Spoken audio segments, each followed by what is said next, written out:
Bonjour, bonsoir à tous. Bom dia, boa tarde a todos. Vou pintar essa peruca, esse cabelo. Nas outras tentures na suki na ngeza 100% suki. 100% vraiment suki po e uti vraiment end bien que end mikolo bloza pasi po ebima 100% suki. 100% suki. Bomoni eza perruque oyo etondi vraiment kotonda. Etondi makasi na ndenge moko eza tout autour. Lelo na lingi na changer yango couleur. Na lingi na changer yango couleur. Eza moi mikuse te pe mo milai pe ashuka pe te ma eza milai ke. Eza ke oyo penza pembeni penza ya mwa matako et mesmo comprido, não é muito curto, é mesmo comprido, é mesmo aquele cacheado aí, tá vendo aquele cacheado mesmo, cacheado, é? Aquele cacheado mesmo bonito de Angola, né? Mas esse aqui veio da Índia, tá muito cheio, já pensa e a cotonda, tá? Botar lá bem uma coisa vraiment e a cotonda, na sepeli não tá. Na la sabino eza suki oyo basali kosala tala ndenge batondisi ekoti normalement 6 à 7 boules à part clocher yomoni aza ya kotonda, aza vraiment ya kotonda. Mulai na ye eza banda awa bomona na likolo ti awa, ok. Malamu ne asa vraiment ya kotonda botala bandeko banga. Olha mesmo como tá muito cheio, tá muito cheio. Então como 7 rolo, olha, tá muito cheio, mesmo feito. Olha, cheio que vale a pena mesmo gastar, muito cheio. E não lhe quero com essa cor. Não lhe quero com essa cor, vou mudar a cor dela. Ainda changer couleur na e. Vamos na pas de non changer couleur na ye, surtout qu'elle a vraiment 100% original. Non, suki pinza ya kolinga mana modèle na lingilaka. Ok. Non, la sabino biloko na ko utiliser ndenge non c'est lango mélange. Okay. O produto que eu vou usar para pintar o meu cabelo, vou usar esse bleach de 50 volt e mesmo forte, porque eu quero mesmo que pinte bem, mesmo ter que pintar. E vou usar esse bleach em pó também, de 50 também volt em pó. E vou usar as tintas em caixa, ok? As tintas em caixas. Depois disso, mais ou menos a cor que eu quero que seja é esse. Couleur na lingi e bima eza oyo. Mas nossa ngisango na ba bleach oyo uti komona wana ya bidon munini ya 50 volts oyo bozomona na ocha poussière na china no ya poussière pour fona bando chango ndam po suki na eza ebele yango na sombi ba biloko minene mbala moko po suki ya perruque eza ebele vraiment. Nasalelaka ba perruque ya bato te, nasalelaka ba perruque na nga moko na nyonso oyo nga natiaka ba peinture ezalaka ba perruque na nga moko. Nabomona ya mosusu nasali ya mosusu nasali te, nalinga ba mélange oyo nasalaka eza ba perruque na nga moko. Na préféré mingi perruque nga moko natia couleur ke nasomba ye na couleur. Ponga mo so na tie couleur na yeba ko gérer couleur wana par rapport ya mutu mswa achelanga. Na tiemba moko boy pona yebi de ndenge nini ezalaka, mais normalement soki yo nano oyebi te ndenge otondisi eloko o focha eloko yo 10. Coloquer uma vez assim, porque você não sabe. Se você ainda é a primeira vez de pintar o teu cabelo, tem que colocar esse 10 em água, 10. Então como eu já sei, Então só coloco já assim, porque essa é a minha área, então eu entendo muito bem aquilo que eu estou a fazer. E depois disso, vou misturar tudo com um pau desse. Vou misturar tudo, depois vou meter minhas luvas, ok? Tem que misturar mesmo bem, porque a partir disso que vai te dar as primeiras cores que você vai aumentar de caixa em cima. E para você usar isso, tem que ter mesmo a certeza que o teu cabelo é mesmo original. Pour non installer l'angle, il faut bien sûr que ce que vous installez les airs sur, ok?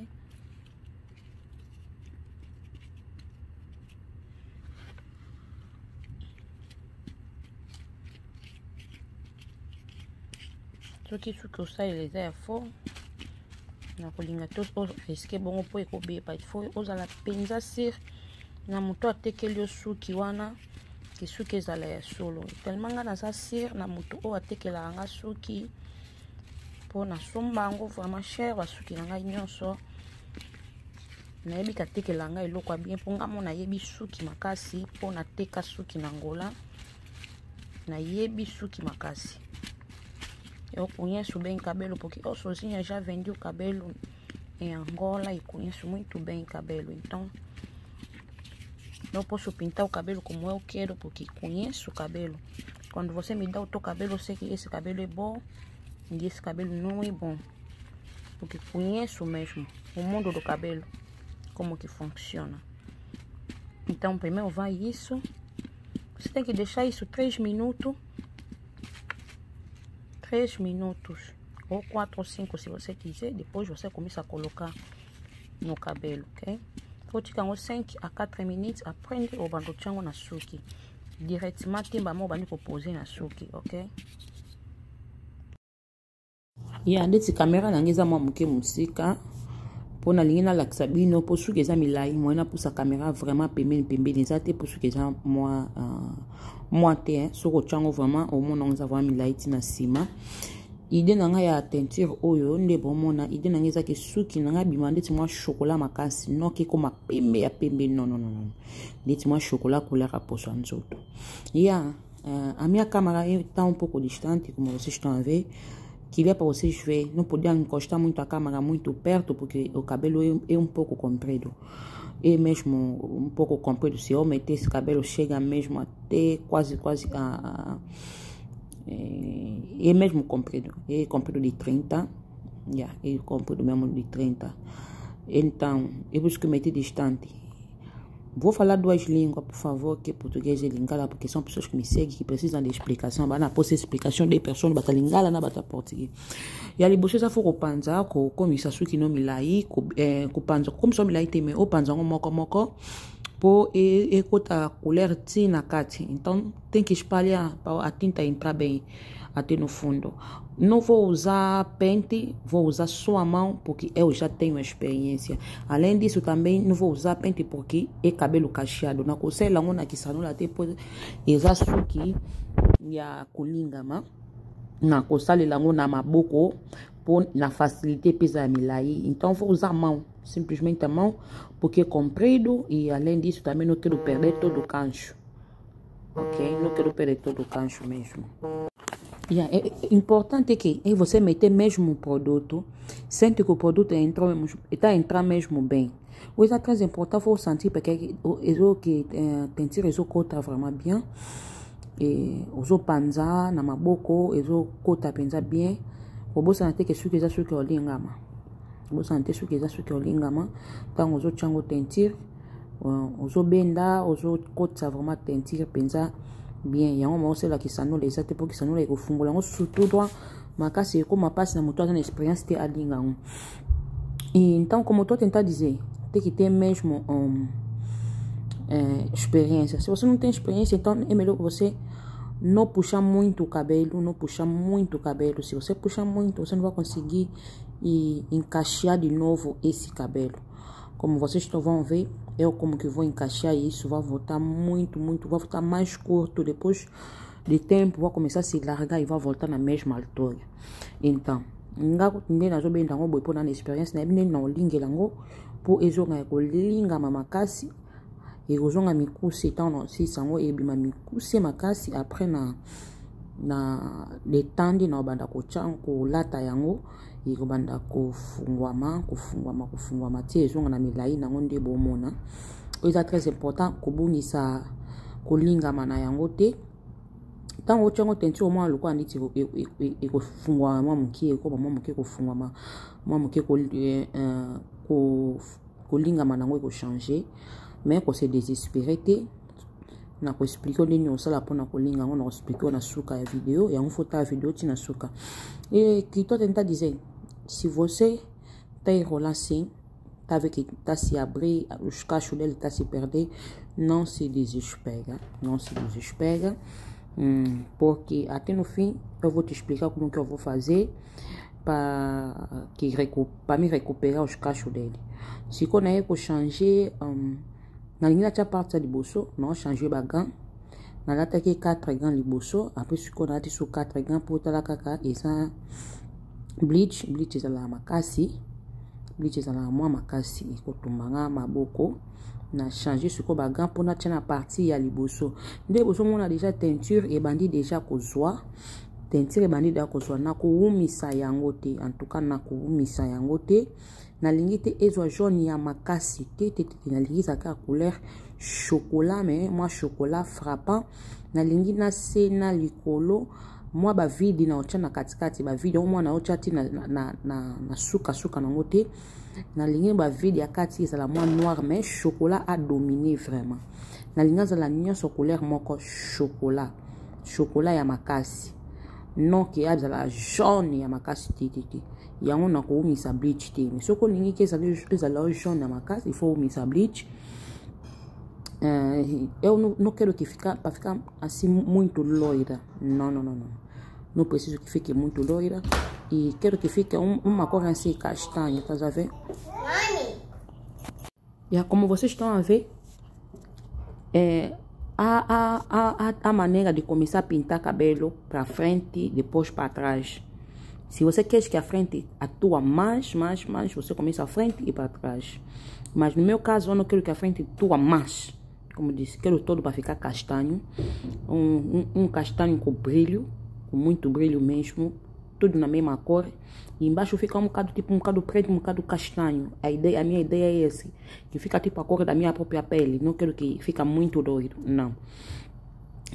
Essa na manhã, eu preciso aqui com sala que teinture na a plante. Ezo a tous les découle. Ezo a makasi obande on ebandeli tamususu na liboso zozonga na sima obandeli liboso na liboso après obandi kozona zinga sima na kaki soko lingi liboso ezwa teinture makasi soko ngana za posa te ke liboso azwa teinture makasi na za posa ke liboso azwa kaka chocolat mwa muke normal mais na sima ndi azwa mwa muke mais idée na ngeza nyonso ebima couleur moko.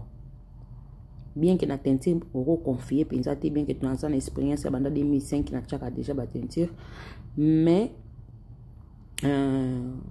na teinture on ko espérer le côté le monde na l'axamio no bozo mona suki nanga e perdre cacho de kolinga manango uma coisa se vocês não estão a dar conta mas que eu vou vos falar colocando essa tinta no meu cabelo perdeu cacho, quer dizer não tá mais cacheado, ficou todo mesmo direito, tipo fosse liso. Mas eu vou devolver isso para ficar cacheado como estava. Então vou vos explicar como cada passo que eu faço. Se você nunca assistiu meus vídeos, por favor, entra na minha página Zizabela, vai encontrar meus vídeos de moda, de fotografia, que eu dou exemplo das coisas que acontecem na vida. E de maquiagem vai encontrar lá, de cabelo também. E entra na minha página Ziza Original e vai me encontrar. E no meu YouTube, eu tenho 2 YouTube. Tem um YouTube que eu trabalho com ele no Congo, que é Star Monde TV. E tem um que recentemente que comecei, é Ziza Star. Aí só coloco essas coisas de roupa e cabelo. Nde nazoloba siko na longo lango na bleach nde bomoni na longo lango na bleach na sukoli yango tirer no bleach, to lavar, ver a cor que ficou, não demorou no bleach, mais ou menos ficou 45 minutos, tirei. No, se eu queria que atuasse mais, podia ficar mais tempo. Só na que eu uma casa, ninguém lá ticango eu la pinza de susume na omissão tem. Na sui tenture o kutango partout, batu ba yebi yango kutango partout, lingo kutango isali. O kutango na somba kiongo na Walmart. Shiko yango ne mutisa couleur on l'accès binwana. Okukutango partout Walmart ezali ba misusu pe kutu ya mwa muke nango pe ezaka mwa muke mwa fo makasi ezango pe na Dollar Tree okutango okusalela. Então essa tinta tá em todo lado, vou misturar essa tinta no Walmart. Tem há pessoas que conhecem Dollar Tree também encontram isso, mas eu preferi de Walmart porque tem mais qualidade. Vou misturar esses dois tintas no mesmo sítio, todas as cores. Esse aqui que eu meti é como em crema. Depois vou colocar aqui que é colorado, que é aquilo que está no chão.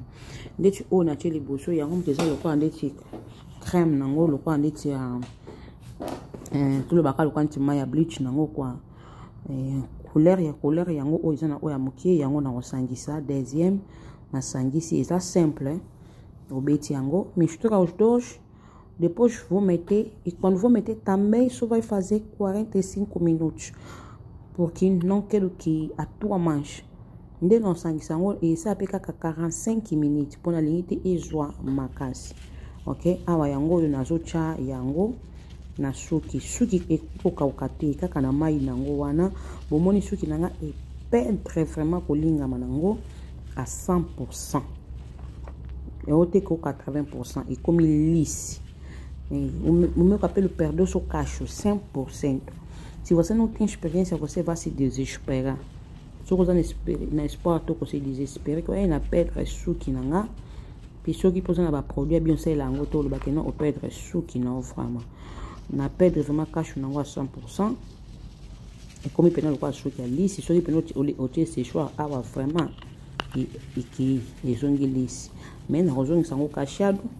E rozonga kutu mikuse koleka botala tina suka soki mbala liboso ukutana na video na ngai, please kombo na ngai Ziza Star na Facebook na ngai ya page na ngai na Ziza Bella. Okoti kuna okuta ba video na ngai, okuta ba video na ngai na salaka ya mode ya bilamba ya photo okukuta yango. So o mikomisi o like o bandi kolanda nga e kosala ngai bien o partager ba video nanga na zape na Ziza original o kosepela nango makasi o eza massage nanga na salelaka ya naturel po suki nanga eza vraiment 100% naturel. Eza suki moko mutatekela nga toka nzamba pambola e nzamba mona e mama moko bien, mama moko sincère, mama moko na porta na kier et si koza mama Solange nzamba pambola dealer continue kozala oyo zali vino kinde musika ya a pessoa que me vende esse cabelo é uma senhora muito boa, o nome dela é mama Solange, que Deus lhe abençoa, porque me vende coisas verdadeiras, minhas irmãs. Essas coisas nos custam muito dinheiro, muito mais aqui nós que estamos nos Estados Unidos, custa muito caro. Se eu te falar o preço desse cabelo, você vai pensar que eu estou a mentir. Esse aqui é o meu resultado, voltei, esse é o meu cabelo que vocês estavam a ver, cacheei, meti um produto de cacheado.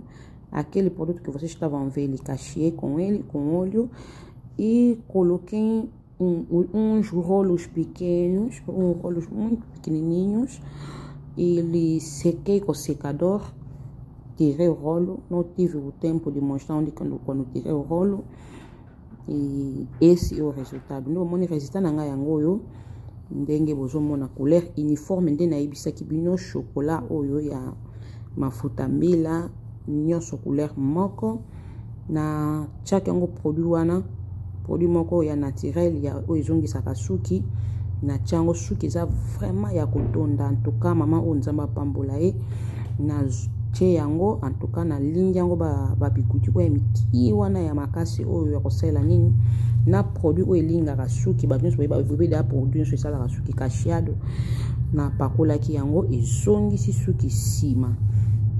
produit yango na lakisi yango te en tout cas soki oza nango mposa komelanga na message omona ngo nzambe apambola bino bo particulier bo like nalingi bino